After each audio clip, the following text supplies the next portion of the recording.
পক্সি পক্সি পক্সি বর্তমানে সবাই চায় প্রক্সি সার্ভারে আইডি খুলতে, কিন্তু কিভাবে প্রক্সি সার্ভারটা ডাউনলোড করতে হয় সেটা কেউ পারে না। তো আজকের এই ভিডিওতে আমি দেখাবো আপনারা কিভাবে আপডেটের পর প্রক্সি সার্ভারে আইডি খুলতে পারবেন। প্রক্সি সার্ভার নিয়ে আমি আগে বেশ কয়েকটা ভিডিও আপলোড করছি, টিউটোরিয়াল ভিডিও দিলেও আমি যেভাবে খুলছি আপনারা ঠিক ওইভাবে খুলতে পারেন নাই। অনেকের অনেক জায়গায় সমস্যা হয়েছে, যারা খুলতে পারেনি তাদের ভিতর থেকে অনেকেই আমাকে বলতেছে যে তুমি ভিউয়ের জন্য ফেক ভিডিও বানাও কেন, আমরা খুলতে পারতেছি না, তুমি ফেক ভিডিও বানাও খালি। দেখো ভাই, আমি যদি শুধু ফেক ভিডিওই বানাতাম আর ভিউয়ের জন্য ভিডিও বানাতাম তাহলে আজ আমার 16K ফলোয়ার থাকতো না, আমার 2-3 লাখের উপরে ফলোয়ার থাকতো। আমি একটা জিনিস খেয়াল করছি, যারা কষ্ট করে রিয়েল ভিডিও বানায় তাদের ফলোয়ার এসছে, যারা ফেক ভিডিও বানায় এবং মেয়ে নিয়ে ভিডিও বানায় তাদের ফলোয়ার দেখবেন 2 থেকে 3 গুণ বেশি। এখন ভাই, এত কষ্ট করে ভিডিও বানানোর পর তোমরা যদি এই কথা বলো না তাহলে খুব খারাপ লাগে। তো ব্যাপার না, কষ্ট করলে একদিন সফলতা আসবেই।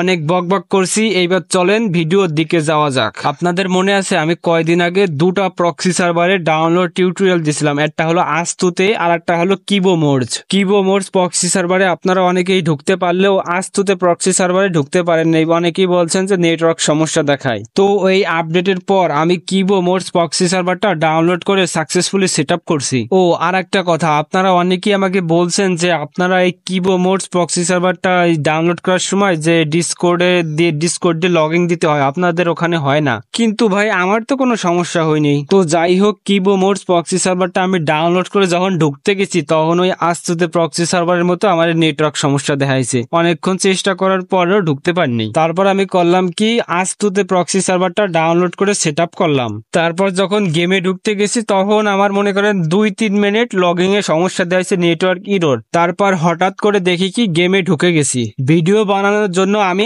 আস্তুতে প্রক্সি সার্ভারটা 2বার ডাউনলোড করে 2বার সেটআপ করে 2বারই সাকসেসফুলি গেমে ঢুকতে পারছি। তো এইবার আশা করি আপনারা যদি এই আস্তুতে প্রক্সি সার্ভারটা ভালোভাবে সেটআপ করতে পারেন আপনারা সবাই এই প্রক্সি সার্ভারের ভিতর ঢুকতে পারবেন। তো চলেন আর এক সেকেন্ডও সময় নষ্ট না করে টিউটোরিয়াল ভিডিওর দিকে যাওয়া যাক। আস্তুতে প্রক্সি সার্ভারটা ডাউনলোড করতে হলে আপনার লাগবে এই 3টা অ্যাপ, সিজুকো, ফ্রি ফায়ার গ্লোবাল ভার্সন এবং আস্তুতে বেটা অ্যাপ। প্রথমে বলা যাক আপনারা এই অ্যাপগুলো কিভাবে ডাউনলোড করবেন, তারপর বলবো কিভাবে সেটআপ করবেন। সিজুকো অ্যাপটা ডাউনলোড করতে হলে আপনার যেতে হবে প্লে স্টোরে গিয়ে সার্চ করবেন সিজুকো, এরপর দেখবেন 2 MBর একটা অ্যাপ আসবে, ওই অ্যাপটা ডাউনলোড করে নেবেন।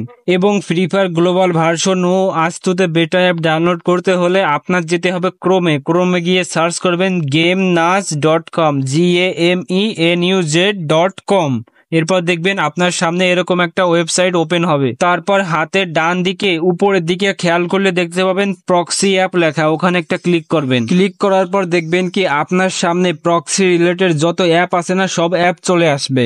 এরপর এখান থেকে করবেন কি আস্তুতে বেটা অ্যাপে একটা ক্লিক করবেন, যদি অ্যাড আসে অ্যাডটা কেটে দিবেন। অ্যাডটা কেটে দেওয়ার পর আবার আস্তুতে বেটা অ্যাপের উপর একটা ক্লিক করবেন। ক্লিক করার পর এখান থেকে আস্তুতে বেটা অ্যাপটা ডাউনলোড করে নেবেন। প্রথমে করবেন কি আস্তুতে বেটা বক্সে একটা ক্লিক করবেন। ক্লিক করার পর এখান থেকে ডাউনলোড অপশন আসবে, ডাউনলোড অপশনে চাপ দিয়ে অ্যাপটা ডাউনলোড করে ইনস্টল করে নেবেন। সেম একইভাবে ফ্রি ফায়ার গ্লোবাল ভার্সনটাও এখান থেকে ডাউনলোড করে নেবেন। এইবার এখান থেকে করবেন কি আস্তুতে বেটা বক্সে একটা চাপ দিয়ে ইনস্টল করবেন। ইনস্টল করার সময় যদি এরকম লেখা ওঠে তারপর করবেন কি ইনস্টল এনিওয়েতে ক্লিক করে অ্যাপসটা ইনস্টল করে নেবেন। ব্যাস, আমাদের আস্তুতে প্রক্সি সার্ভারটা ডাউনলোড করার জন্য যে কটা অ্যাপ লাগতো সেই কটা অ্যাপ নামানি শেষ। এইবার চলেন আপনারা কিভাবে সেটআপ করবেন সেটা দেখান যাক।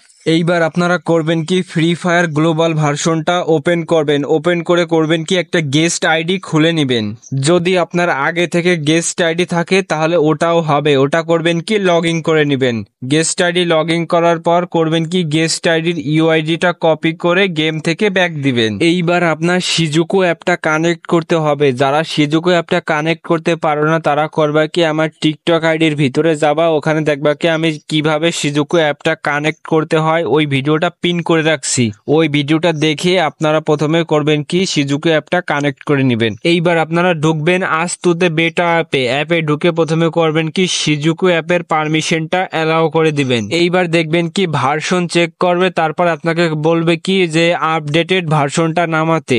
আমার কাছে আপডেটেড ভার্সনের লিঙ্কটা নাই, তাই আপনাদের কষ্ট করে এখান থেকে নামাতে হবে। আপডেটেড ভার্সনটা নামাতে হলে এখান থেকে ওই ডাউনলোড অপশনে চাপ দিবেন। এইবার দেখবেন কি একটা সাইট ওপেন হবে, এখান থেকে করবেন কি আস্তুতে বেটা 2.0 এই অ্যাপটা ডাউনলোড করে নেবেন। এইবার আপনারা ঢুকবেন আস্তুতে প্রক্সি অ্যাপে ঢোকার পর প্রথমে করবেন কি এখান থেকে সিজুকু অ্যাপের পারমিশনটা অ্যালাউ করে দিবেন। এরপর দেখবেন কি আপনাকে এখানে নিয়ে আসবে। এবার আপনি করবেন কি আনলক সার্ভারে একটা ক্লিক করবেন। আনলক সার্ভারে ক্লিক করার পর দেখবেন কি একটা সাইট ওপেন হবে, এখানে করবেন কি আপনি গেম থেকে যে ইউআইডিটা নিয়েছেন না ওটা বসাই দিবেন। বসাই দেওয়ার পর স্টার্ট আনলকিং এ ক্লিক করবেন। এইবার এখানে এসে 5 সেকেন্ড ওয়েট করবেন। 5 সেকেন্ড পর দেখবেন কি নেক্সট স্টেজ লেখা হচ্ছে, ওখানে ক্লিক করবেন। ওখানে ক্লিক করার পর যদি অ্যাড আসে অ্যাডটা কেটে আবার 2-3 সেকেন্ড ওয়েট করবেন, তারপর আবার নেক্সট স্টেজে ক্লিক করবেন। তারপর যদি আবার অ্যাড আসে আবার অ্যাড কেটে 3-4 সেকেন্ড ওয়েট করে আবার নেক্সট স্টেজে ক্লিক করবেন। এইভাবে আপনাদের করতে হবে কি ওই ঘরটা না ওটা 100% পূর্ণ করতে হবে। যখনই দেখবেন 100% পূর্ণ হয়েছে তখন দেখবেন কংগ্রাচুলেশন লেখা উঠছে। তারপর এখান থেকে এই লিঙ্কটা কপি করে নেবেন। এরপর এখান থেকে ব্যাক এসে অ্যাক্টিভ আস্তুতে বেটা সার্ভারে ক্লিক করবেন। ক্লিক করার পর দেখবেন কিছুক্ষণ সময় নিবে, তারপর আপনার সার্ভারটা অ্যাক্টিভেট হয়ে যাবে। এখানে আমি আপনাদের কিছু কথা বলবো, মনোযোগ দিয়ে শুনবেন। এই প্রক্সি সার্ভারগুলো কিন্তু 2 ঘন্টার নিকে ওপেন হয়, এরপর 2 ঘন্টা পর সার্ভারটা বন্ধ হয়ে যায়। এখানে যদি আপনি সার্ভারটা অনেক দিন ব্যবহার করতে চান তাহলে মনে করেন প্রথমে আপনি এই সার্ভারটা খুলে গেমে ঢুকলেন। গেমে ঢোকার পর আপনার সার্ভারটা 2 ঘন্টা পর বন্ধ হয়ে গেল। এরপর আপনি করবেন কি সিজুকু অ্যাপটা কানেক্ট করে আবার এই আস্তুতে বেটা অ্যাপে ঢুকবেন। ঢোকার পর আনলক সার্ভারে ক্লিক করে আমি আগে যেরকম দেখাইছি যে কিভাবে ইউআইডিটা অ্যাক্টিভেট করতে হয় ওরকম ভাবে ইউআইডিটা অ্যাক্টিভেট করে ওখান থেকে ব্যাক এসে এখানে আস্তুতে আস্তুতে বেটা সার্ভারে ক্লিক করে সার্ভারটা আবার অ্যাক্টিভেট করে গেমে ঢুকবেন। এইভাবে আপনারা আনলিমিটেড ভাবে সার্ভারটা ইউজ করতে পারবেন। এইবার এখান থেকে ব্যাক করে আপনারা করবেন কি সরাসরি গেমে ঢুকে যাবেন। এইবার আমি কোনো কাটসাট মারবো না, এইবার আমি সরাসরি আপনাদের প্রক্সি সার্ভারটা ওপেন করে দেখাবো। আগের বার যখন আস্তুতে বেটা প্রক্সিটা নামাইছিলাম না তখন মনে করেন ঢুকতে গেলে একটু টাইম লাগছিল। এইবার আমি আপনাদের সরাসরি দেখাচ্ছি যে আমার এইবার ঢুকতে কতক্ষণ লাগে। আমি আগের বারও বলছিলাম যে আস্তুতে প্রক্সি সার্ভারটা একটু স্লো, কিন্তু যতই স্লো হোক আপনি ট্রাই করলে আপনাকে গেমে অবশ্যই ঢোকাবে। আমি মনে করেন এই জায়গায় এসে 2-3 মিনিট ট্রাই করছি। 2-3 মিনিট ট্রাই করার পর দেখি ঢোকে না, তারপর করছি কি গেম থেকে ব্যাক করছি। গেম থেকে ব্যাক করার পর আবার গেমে ঢুকছি। আবার গেমে ঢোকার পর মনে করেন 1-1.5 মিনিট ট্রাই করছি, তারপর দেখি কি আমাকে হুট করে গেমে ঢুকাই দিছে। গেমে আসার পর দেখবেন কি নেট সমস্যা দিচ্ছে। যতই নেট সমস্যা দিক আপনি করবেন কি 5-6 মিনিট ওয়েট করবেন, মানে লবিতে 5-6 মিনিট দাঁড়ায় থাকবেন। এরপর করবেন কি সব জায়গায় একটু ঢোকার চেষ্টা করবেন। যদি না ঢোকে আপনার ডাটা বা ওয়াইফাই থাকুক ওটা অফ করবেন আবার অন করবেন। এরপর দেখবেন কি নেট আস্তে আস্তে ঠিক হবে। আমি আর একটা জিনিস মেনশন করতে ভুলে গেছি, আপনারা যখন গেমে ঢোকার চেষ্টা করবেন না তখন হাতের বাম সাইডে যে লগ আউট লেখা না ওদিকে খেয়াল রাখবেন। যখনই দেখবেন কি যে আপনার আইডির নামটা ওখানে শো হবে তখনই বুঝবেন যে আপনাকে গেমে ঢুকাবে। এইবার ওখানে আইডির নামটা শো হওয়ার পর তার 5 থেকে 10 সেকেন্ড পর দেখবেন কি আপনাকে প্রক্সি সার্ভারের ভিতরে ঢুকাই নিবে। তো আশা করি বুঝতে পারছেন। তো এই ছিল আজকের ভিডিও। যদি আপনাদের প্রক্সি সার্ভারটা নামাতে কোনো অসুবিধা হয় তাহলে আমাকে ফেসবুক পেজে মেসেজ দিতে পারেন। ফেসবুক পেজের লিংক আমার টিকটকের বায়োতে। আর সবাই কষ্ট করে আমার ফেসবুক পেজটা একটু ফলো করে দিয়েন। তো সবাই ভালো থাকবেন, সুস্থ থাকবেন। আল্লাহ হাফেজ।